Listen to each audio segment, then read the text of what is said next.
Good evening, everyone. It is 4 p.m. on this beautiful Thursday, September 14th. We're going to go ahead and get started. This also is a short chapter. You will be having an exam on this chapter on Monday. So Monday, you will be having an exam, yes, on the integumentary system. And then that following Friday, you will be having an exam on the musculoskeletal system. So please read your chapters, read your PowerPoint slides.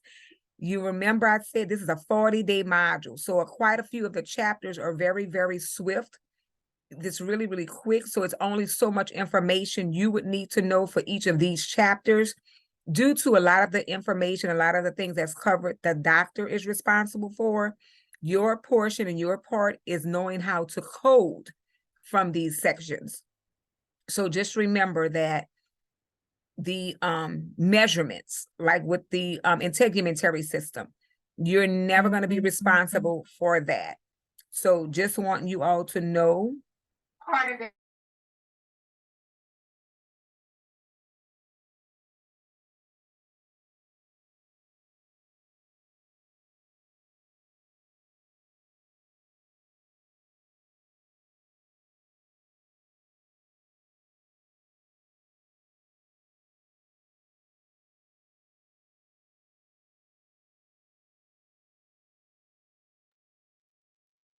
Sorry about that. So, okay, and it is also dinner time, but we're gonna.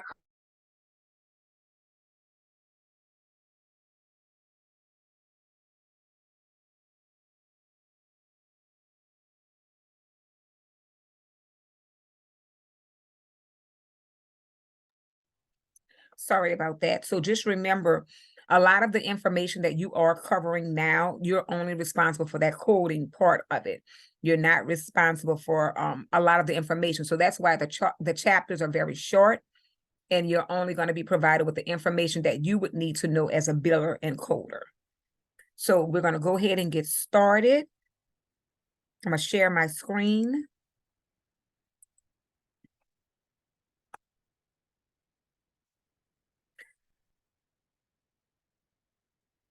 So we left off on Tuesday. So we're going to start right here with biopsy.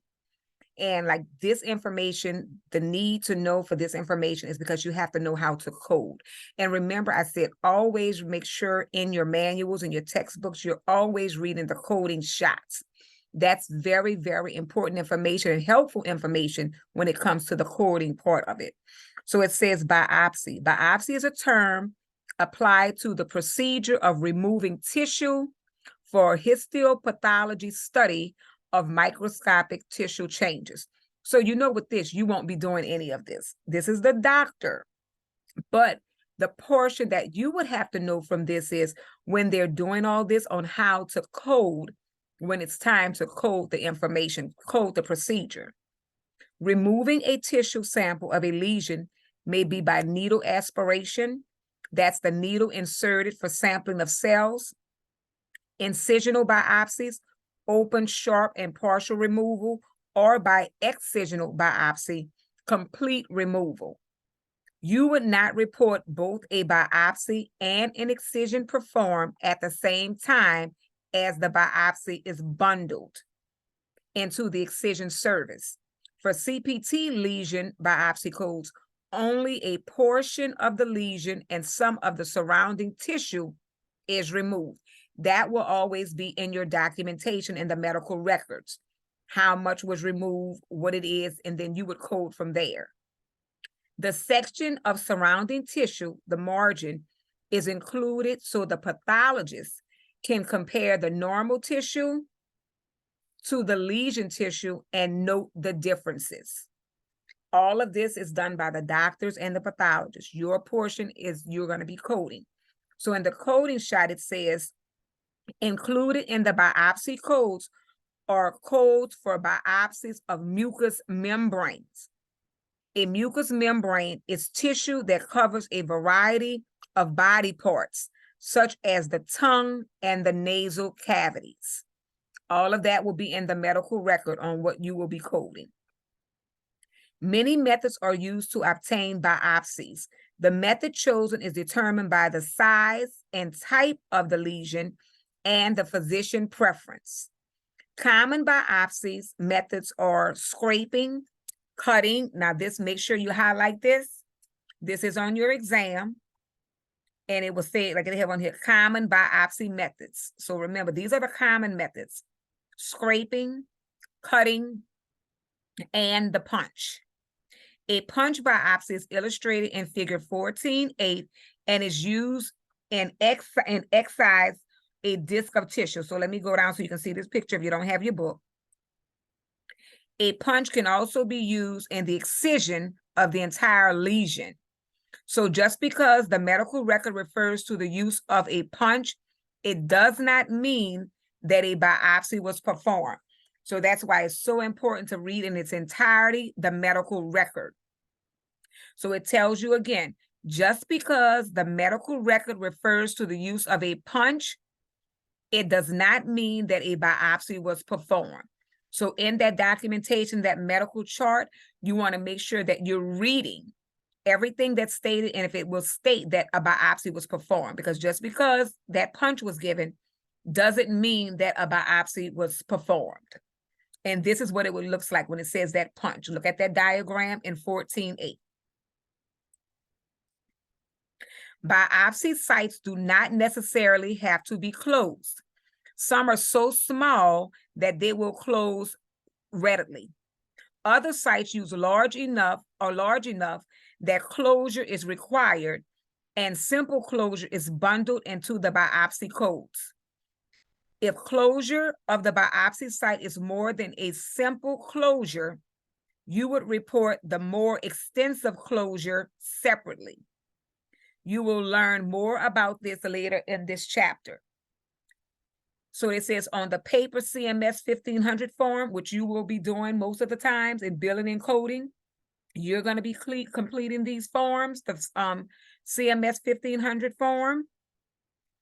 You would report the number of lesions treated in column 24G.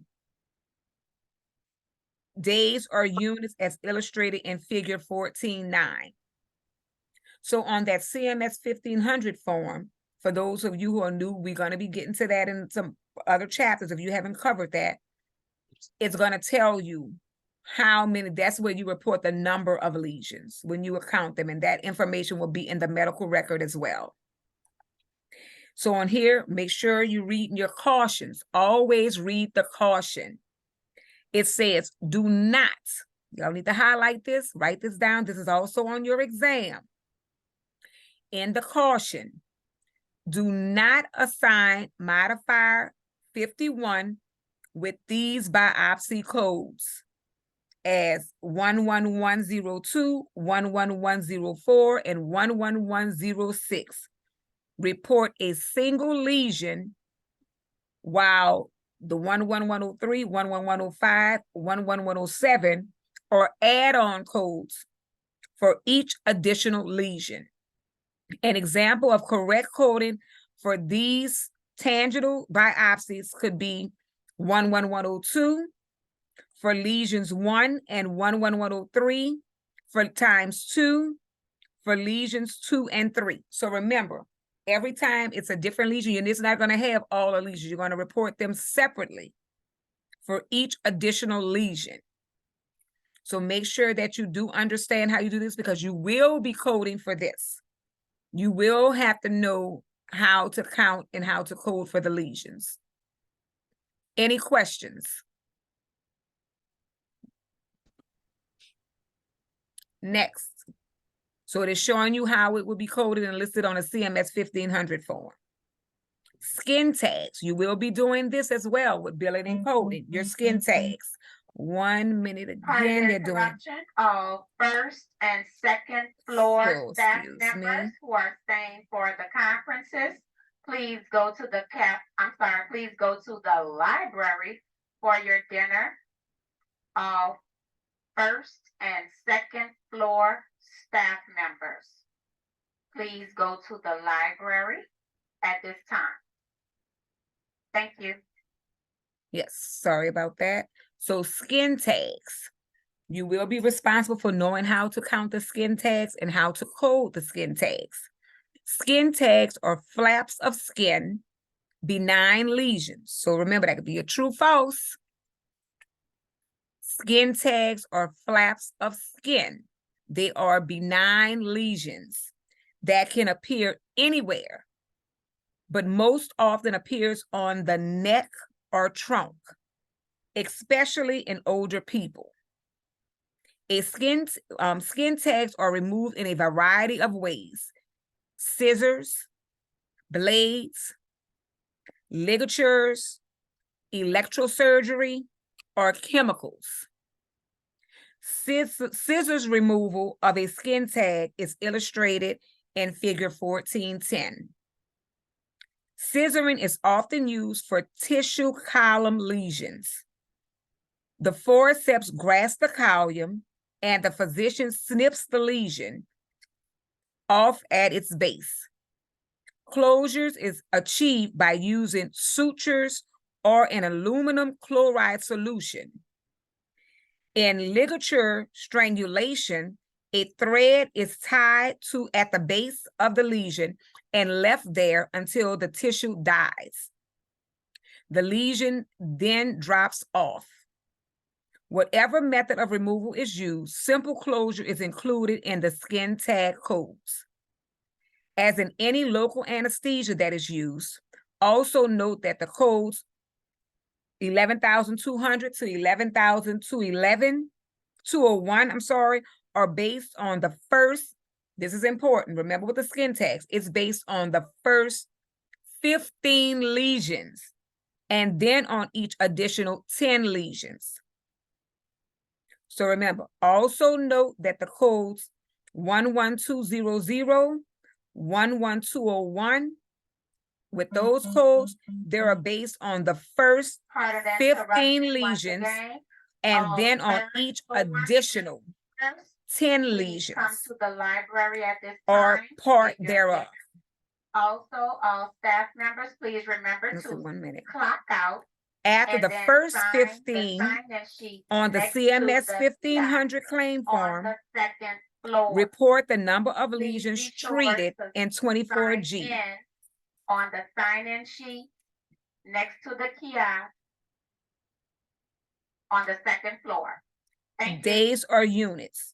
So all of this information, when you're billing and when you're sending this off for payment, will be on the CMS form. So here's a coding shot again. Do not, it's telling you again, do not use modifier 51, multiple procedures with skin tag codes, as the codes are based on the number of lesions removed. So for skin tags, it's telling you, do not use modifier 51 where it says multiple procedures with skin tag codes, as the codes are based on the number of lesions removed. So the codes are going to be based on how many. And then remember, when it said on here, the code range from 11,200 to 11,201 are based on the first 15 lesions and then on each additional 10 lesions. So remember that.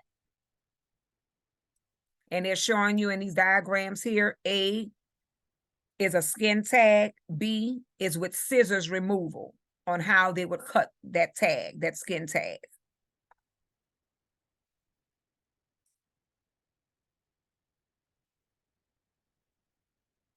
Next, we have shaving of epidermal or dermal lesions. The shaving of a lesion, this is the code range, 11,300 through 11,313, can be performed by using a scalpel, blade, or other sharp instrument. The shaving of a lesion is illustrated in 1411. So you see how they're shaving this right here by a sharp object? So pay attention to how this is going on the diagrams.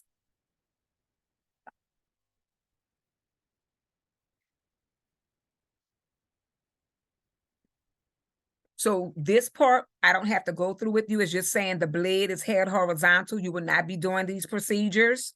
It's just explaining and showing you how it's held. And then they'll tell you on here the lesion categories, not from the shaving category. You will know that part. Like I said, you can read that in the PowerPoints, but as far as the shaving and the utensils and the things that they're using, you will not be responsible for that. Everything that they will do in reference to removing these tags and removing skin and all of this would be in the medical record, in the documentation. Excision benign lesions. The CPT manual divides the category of excision of lesions on the basis of whether a lesion is benign or malignant. That's important to know. The CPT manual divides the category of excisions of lesions on the basis of whether it is benign or malignant. Remember, benign is non-cancerous, malignant is cancerous. That's how it's divided. Although at the time of excision, it is not known for certain whether the lesion is benign, non-cancerous, or malignant cancerous, the physician makes an assessment of the lesion status and usually plans the extent of the excision based on that assessment. The codes in the excision benign lesion category is the code 11,400 to 11,471, are assigned for all benign lesions except skin tags. That's a test question. Remember that, except skin tags. Then it has the code includes local anesthesia, so do not report local anesthesia separately, as that would be unbundling. So we go into our coding shot. You are not to assign the shaving codes if the shaving penetrated through the dermis, full thickness.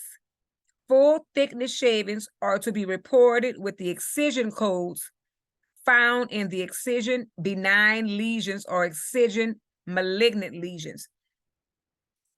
With this will all be documented in that medical record.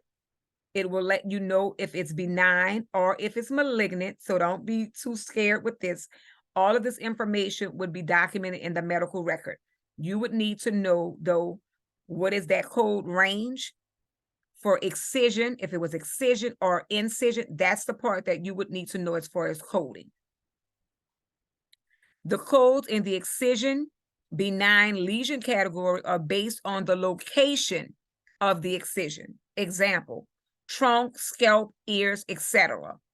And the size of the lesion. Example, 0.6, 1.0. The doctor would have all of that in the medical record because he's the one that's going to be doing those measurements. Coding shot. An excision of either benign or malignant tissue, focus on the dimensions of the normal tissue margin excise with the lesion. The normal tissue margins is the determining factor in selecting the correct CPT code.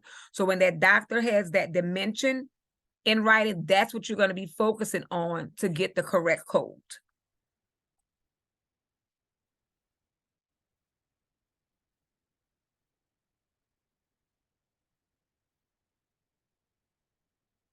It says there are several codes at the end of the category for excision of the skin and subcutaneous tissue on cases.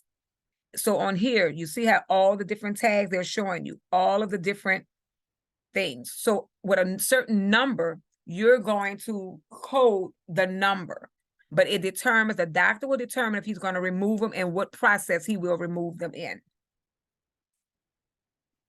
Excision of malignant lesions. Remember, benign is non-cancerous, malignant is cancerous. Codes in the excision malignant lesion subheading 11,600 to 11,646 are assigned for malignant lesions and include local anesthesia and simple closure. As with the benign lesion codes, these codes refer to each lesion removed and are divided according to the location and size of the lesion. If you are coding a lesion removal that has been performed by a method other than excision, The example is electrosurgery. The notes preceding the excision codes direct you to the destruction codes, and that's the range, 17260 to 17286. If the closure is more than simple, you would also use a repair code. Here we go with making sure you read the coding shots. If the excision is of a malignant lesion on the eyelid, and if the excision involves more than the skin of the eyelid, lid margins, tarts, or conjunctiva, do not use codes from the integumentary system chapter of the CPT. Instead, you would use a surgery code from the subsection eye and ocular adnexa excision surgery. So you have to pay attention to where you would get that code from for different parts of the body.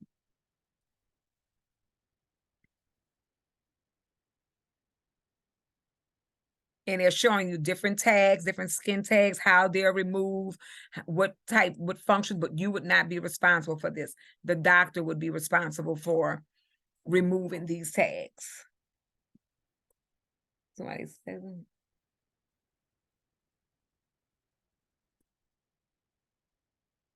okay, let's see.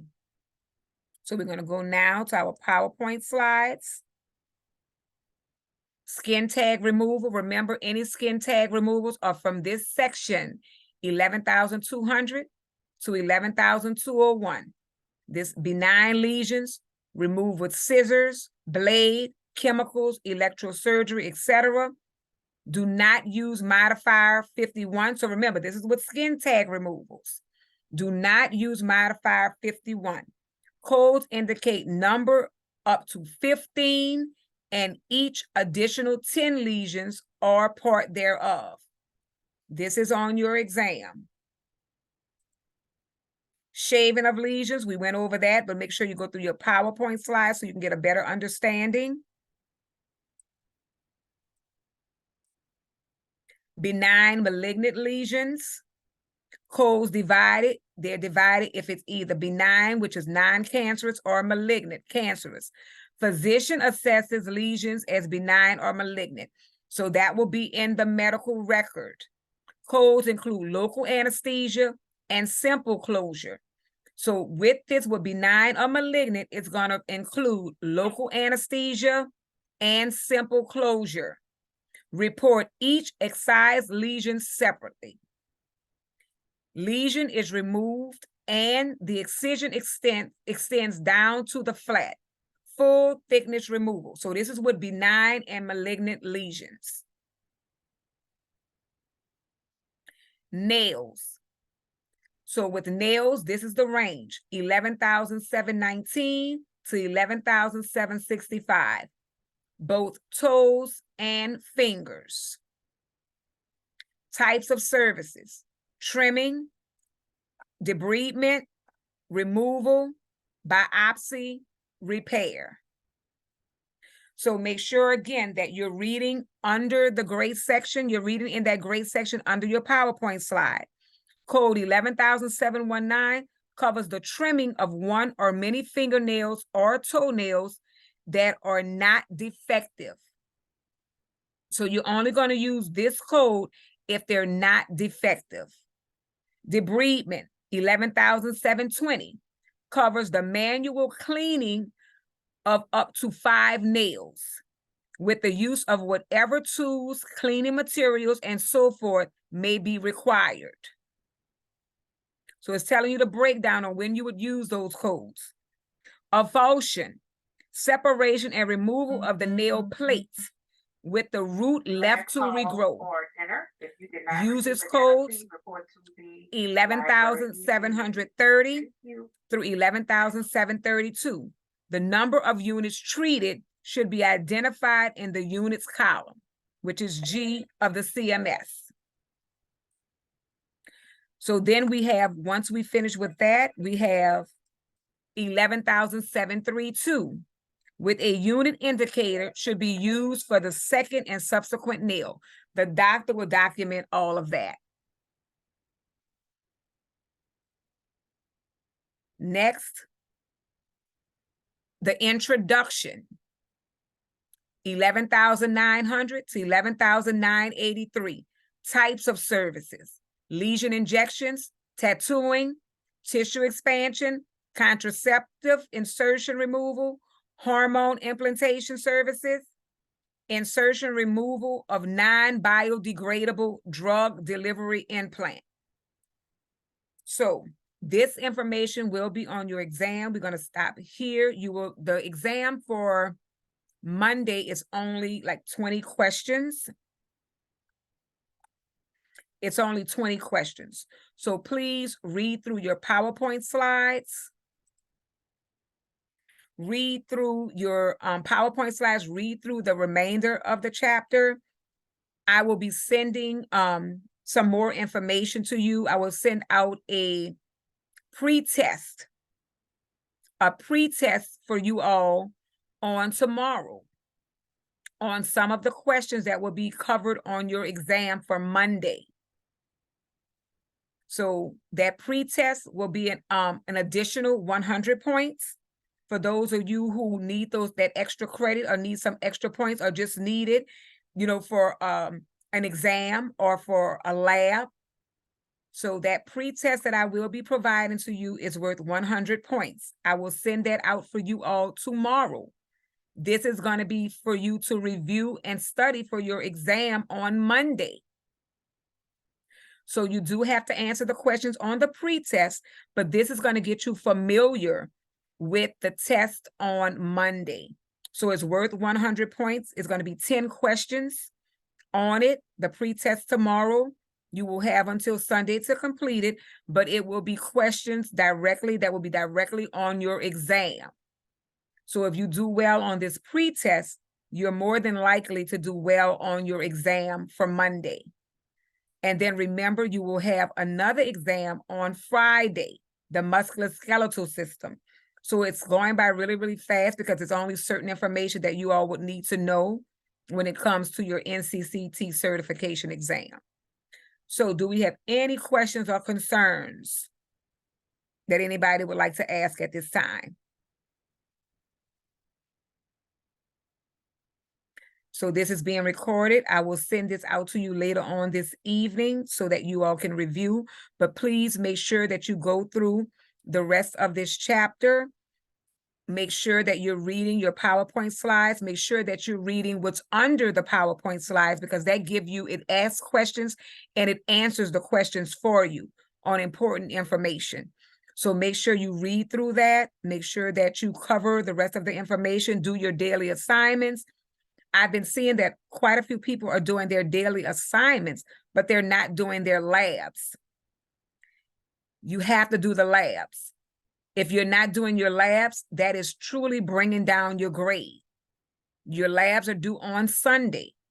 Your daily assignments are due every night by 11:55 p.m. I sent the email out last night. I don't know what was going on. I didn't start getting assignments until like 8 o'clock for that assignment last night. My other class had basically completed everything, but nobody had completed their daily assignment in one of my classes. So just remember to have those daily assignments done by 11:55 p.m. Any assignment that you do, that's how you're marked present for attendance. Remember that your objectives, you can find your objectives in your grade section of e-learning. It's labeled syllabus. So under the syllabus is where you can find all of your objectives. And I'm going over again. You're not responsible for doing the objectives, all of the objectives. Only thing that you are to submit is where I have submit the daily assignment, and I have submit either in red or blue. You're not responsible for submitting all of the objectives. I keep going over this. I just want to make sure. I know some of us forget, but I keep getting questions about the objectives. You're only responsible for submitting the assignment that says submit. You can find your objectives just to know what we're covering. You can find those objectives in your syllabus, which is in the grade section of e-learning, and it's labeled syllabus. Your grade section of e-learning, where you have your PowerPoint slides, is labeled PowerPoint slides. The grade section of e-learning, where it has news and announcements, That's where I post information that you should check daily. I post in there your assignments. The grade section of e-learning for your Zoom class, it's labeled Zoom class.